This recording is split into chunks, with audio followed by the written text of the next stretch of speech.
بسم اللہ الرحمن الرحیم۔ حضرت ابو ہریرہ رضی اللہ عنہ سے روایت ہے کہ نبی کریم صلی اللہ علیہ وآلہ وسلم نے فرمایا، جو شخص رمضان کے روزے ایمان اور احتساب حصول اجر و ثواب کی نیت کے ساتھ رکھے، اس کے اگلے تمام گناہ معاف کر دیے جاتے ہیں، اور جو لیلۃ القدر میں ایمان اور احتساب کے ساتھ نماز میں کھڑا رہے، اس کے بھی اگلے تمام گناہ معاف کر دیے جاتے ہیں۔ سفیان کے ساتھ سلیمان بن کثیر نے بھی اس حدیث کو زہری سے روایت کیا۔ صحیح بخاری حدیث نمبر 2014۔ عبداللہ بن یوسف نے بیان کیا، کہا ہم کو امام مالک رحمۃ اللہ علیہ نے خبر دی، انہیں نافع نے اور انہیں عبداللہ بن عمر رضی اللہ عنہما نے، کہ نبی کریم صلی اللہ علیہ وآلہ وسلم کے چند اصحاب کو شب قدر خواب میں رمضان کی 7 آخری تاریخوں میں دکھائی گئی تھی۔ پھر رسول اللہ صلی اللہ علیہ وسلم نے فرمایا، میں دیکھ رہا ہوں تمہیں سب کے خواب 7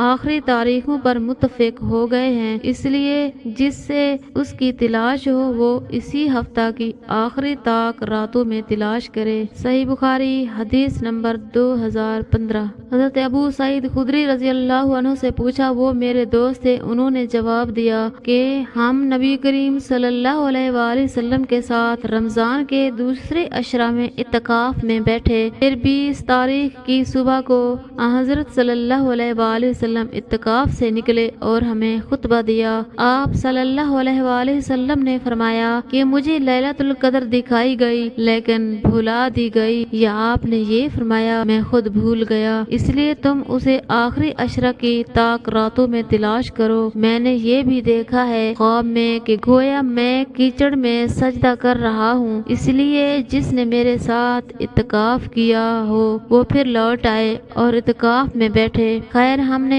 پھر اعتکاف کیا، اس وقت آسمان پر بادل کا ایک ٹکڑا بھی نہیں تھا، لیکن دیکھتے ہی دیکھتے بادل آیا اور بارش اتنی ہوئی کہ مسجد کی چھت سے پانی ٹپکنے لگا جو کھجور کی شاخوں سے بنی ہوئی تھی۔ پھر نماز کی تکبیر ہوئی تو میں نے دیکھا کہ رسول اللہ صلی اللہ علیہ وسلم کیچڑ میں سجدہ کر رہے تھے، یہاں تک کہ کیچڑ کا نشان میں نے آپ صلی اللہ علیہ وسلم کی پیشانی پر دیکھا۔ صحیح بخاری حدیث نمبر 2016۔ قتیبہ بن سعد نے بیان کیا، کہا ہم سے اسماعیل بن جعفر نے بیان کیا، کہا ہم سے ابو سہیل نے بیان کیا، ان سے ان کے باپ مالک بن ابی عامر نے، اور ان سے عائشہ رضی اللہ عنہما نے، رسول اللہ صلی اللہ علیہ وآلہ وسلم نے فرمایا، شب قدر کو رمضان کے آخری عشرہ کی طاق راتوں میں ڈھونڈو۔ صحیح بخاری حدیث نمبر 2017۔ حضرت ابو سعید خدری رضی اللہ عنہ سے روایت ہے کہ نبی کریم صلی اللہ علیہ وآلہ وسلم رمضان کے اس عشرہ میں اعتکاف کیا کرتے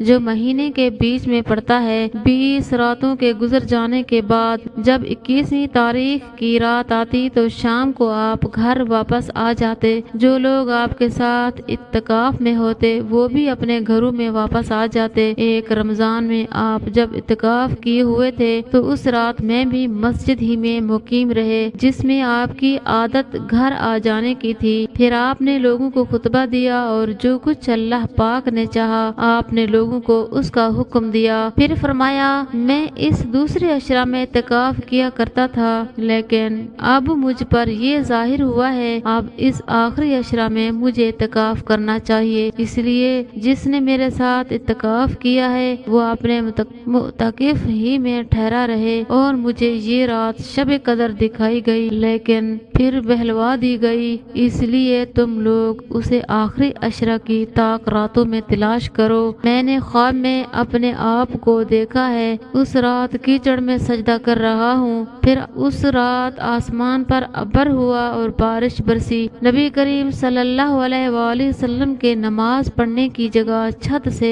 پانی ٹپکنے لگا۔ یہ 21ویں کی رات کا ذکر ہے۔ میں نے خود اپنی آنکھوں سے دیکھا کہ آپ صلی اللہ علیہ وآلہ وسلم صبح کی نماز کے بعد واپس ہو رہے تھے اور آپ کے چہرہ مبارک پر کیچڑ لگی ہوئی تھی۔ صحیح بخاری حدیث نمبر 2018۔ حضرت عائشہ رضی اللہ عنہ سے روایت ہے، حضرت عائشہ رضی اللہ عنہما سے روایت ہے، انہوں نے بیان کیا کہ نبی کریم صلی اللہ علیہ وآلہ وسلم نے فرمایا، شب قدر کو تلاش کرو۔ صحیح بخاری حدیث نمبر 2019۔ ام المومنین حضرت عائشہ رضی اللہ عنہا نے بیان کیا کہ نبی کریم صلی اللہ علیہ وآلہ وسلم رمضان کے آخری عشرہ میں اعتکاف کرتے اور فرماتے کہ رمضان کے آخری عشرہ میں شب قدر کو تلاش کرو۔ صحیح بخاری حدیث نمبر 2020۔ ابن عباس رضی اللہ عنہما سے روایت ہے کہ نبی کریم صلی اللہ علیہ وآلہ وسلم نے فرمایا شب قدر کو رمضان کے آخری عشرہ میں تلاش کرو، جب 9 راتیں باقی رہ جائیں یا 5 راتیں باقی رہ جائیں، یعنی 21ویں یا 23ویں یا 25ویں راتوں میں شب قدر کو تلاش کرو۔ صحیح بخاری حدیث نمبر 2021۔ حضرت ابن عباس رضی اللہ عنہما سے روایت ہے، انہوں نے بیان کیا کہ نبی کریم صلی اللہ علیہ وآلہ وسلم نے فرمایا شب قدر رمضان کے آخری عشرہ میں پڑتی ہے جب 9 راتیں گزر جائیں یا 7 باقی رہ جائیں۔ آپ کی مراد شب قدر سے تھی۔ عبد الوہاب نے ایوب اور خالد سے بیان کیا، ان سے اکرمہ نے اور ان سے ابن عباس رضی اللہ عنہما نے کہ شب قدر کو 24 تاریخ کی رات میں تلاش کرو۔ صحیح بخاری حدیث نمبر 2022۔ حضرت انس رضی اللہ عنہ نے بیان کیا اور ان سے عبادہ بن صامت رضی اللہ عنہ نے بیان کیا کہ رسول اللہ صلی اللہ علیہ وآلہ وسلم ہمیں شب قدر کی خبر دینے کے لیے تشریف لا رہے تھے۔ 2 مسلمان آپس میں جھگڑا کرنے لگے، اس پر آپ صلی اللہ علیہ وآلہ وسلم نے فرمایا کہ میں آیا تھا تمہیں شب قدر بتا دوں، لیکن فلاں اور فلاں نے آپس میں جھگڑا کر لیا، بس اس کا علم اٹھا لیا گیا، یعنی سلب کیا گیا۔